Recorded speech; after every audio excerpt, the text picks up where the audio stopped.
আজকের স্বাগত বক্তব্য জন্য আমি বিনীত অনুরোধ জানাচ্ছি কেন্দ্রীয় সংসদের সাধারণ সম্পাদক শ্রদ্ধেয় শ্রী তাপস চন্দ্র বর্মন সভাপতি ঋত্বিক মহোদয় এবং বাংলাদেশ ব্যাংকের সাবেক অতিরিক্ত পরিচালক।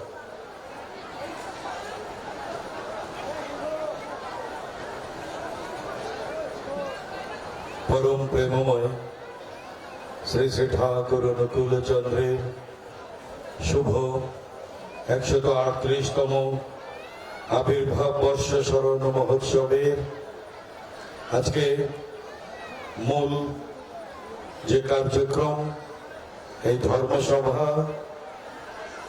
ধর্মসভার উপস্থিত প্রধান অতিথি আমাদের অত্যন্ত আপনজন, যিনি একেবারে সেই ছোটবেলা থেকেই যার শৈশবকাল, যৌবন এবং পরবর্তী জীবনের অনেকটা অংশই জুড়ে আছে এই শ্রী শ্রী ঠাকুর অনুকূল চন্দ্র সৎসঙ্গের এই প্রাঙ্গণ এবং এখানকার মানুষজন। সেই আমাদের মাত্র কয়েকদিন আগেই মানুষের অন্তর জয় করে নির্বাচনের বৈতরণীতে মানুষের সেই প্রত্যাশিত যে বিজয়, সেই বিজয় তিনি ছিনিয়ে এনেছেন। শুধু এই বিজয়ী না, এবং তার জীবনে মানুষের সাথে মানুষকে নিয়ে মানুষের উপকার সহজাত একটি প্রবৃত্তি, একটি সংস্কৃতি। সেই অ্যাডভোকেট শামসুর রহমান শিমুল বিশ্বাস ভাই আমাদের মাঝে উপস্থিত হয়েছেন।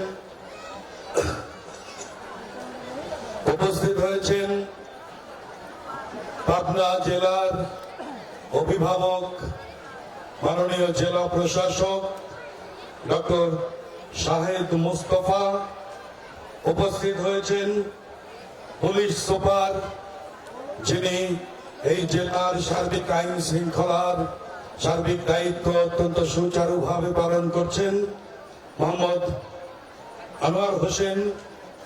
আমাদের মাঝে উপস্থিত আছেন বাংলাদেশ হিন্দু বৌদ্ধ খ্রিস্টান কল্যাণ ফ্রন্টের সম্মানিত ভাইস চেয়ারম্যান শ্রী রমেশ দত্ত। উপস্থিত আছেন আমাদের পাবনা প্রেস ক্লাব, যেই প্রেস ক্লাবের মাধ্যমে আমরা এই ইনফরমেশন তথা এই গণযোগাযোগ বা যোগাযোগের এই যুগে যখন আমরা এই প্রেস ক্লাবের মাননীয় সংবাদ যোদ্ধাদের মাধ্যমে একেবারে নির্মোহভাবে সেই খবরাখবরগুলো আমরা পেয়ে আমরা আমাদের বিভিন্ন কার্যক্রমের পরিকল্পনা তথা জীবনকে এগিয়ে নেওয়ার পথে আমরা আগুয়ান হতে পারি। সেই প্রেস ক্লাবের সাধারণ সম্পাদক জহুরুল ইসলাম। উপস্থিত আছেন বিশেষ অতিথি হিসেবে পাবনার তত্ত্বাবধায়ক প্রকৌশলী পুরো বাবু সুধাংশু কুমার সরকার এবং আমাদের অত্যন্ত বর্ষিয়ান আমাদের কাকু, যিনি 91 বছর পার করছেন, সেই প্রাণশঙ্কর দাস সভাপতি ঋত্বিক, যিনি আজকের এই সভার সভাপতিত্ব করছেন।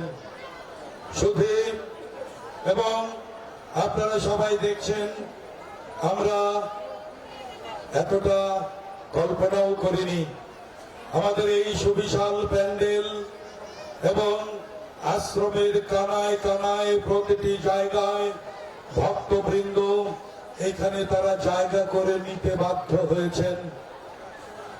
দেশের এই শান্ত পরিবেশে তারা ছুটে এসেছেন এই পরম তীর্থের বুকে। অনেক আগেও এমনি হতো, কিন্তু মাঝখানে কিছু সাময়িক কারণে তখন আমাদের এই আশাটা একটু স্লথ হয়েছিল। আমি এই যে পরম তীর্থে পরম পিতার এই উৎসবকে সফল করার জন্য অতিথিবৃন্দ এবং আগত ভক্তবৃন্দ সকলকে জানাই আমাদের এই অঙ্গনে সুস্বাগতম।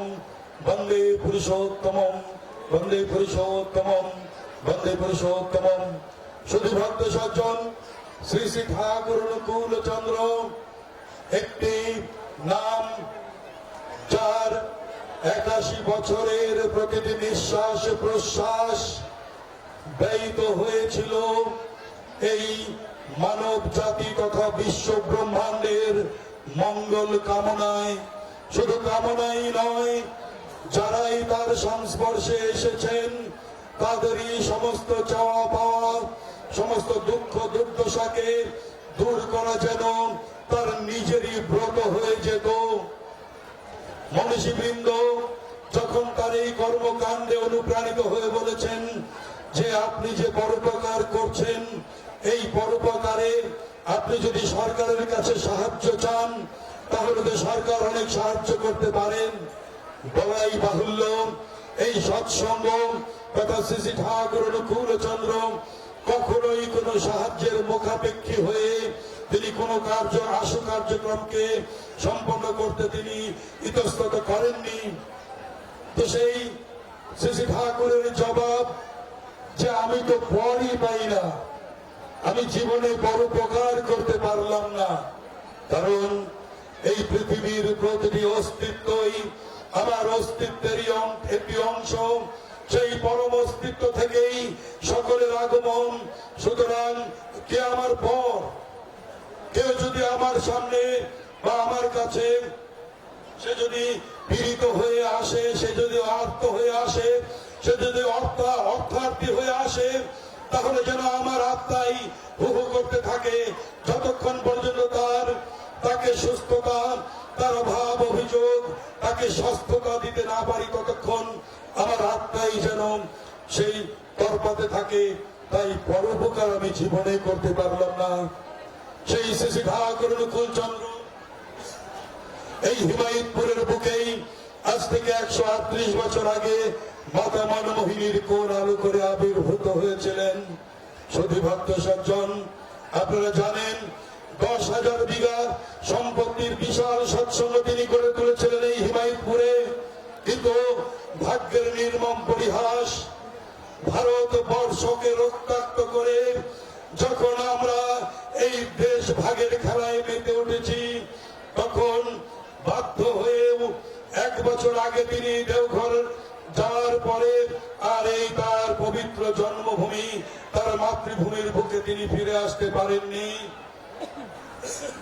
জীবনের শেষ দিন পর্যন্ত তার আহাজারি ছিল। ভক্তদের কাছে তিনি ক্রন্দন করে হাহা করে বলতেন, ওরে ওরে তোরা আমাকে আমার মায়ের কাছে নিয়ে চল, ওরে তোরা আমাকে আমার হিমায়তপুরে নিয়ে চল।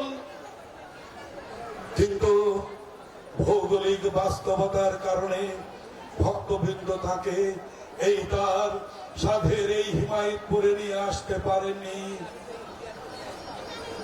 তার সেই আকুলতায় ভক্তবৃন্দ উদ্বেলিত হয়ে পরবর্তীতে আবার এই মধু বৃন্দাবন এখানে গড়ে তুলেছেন।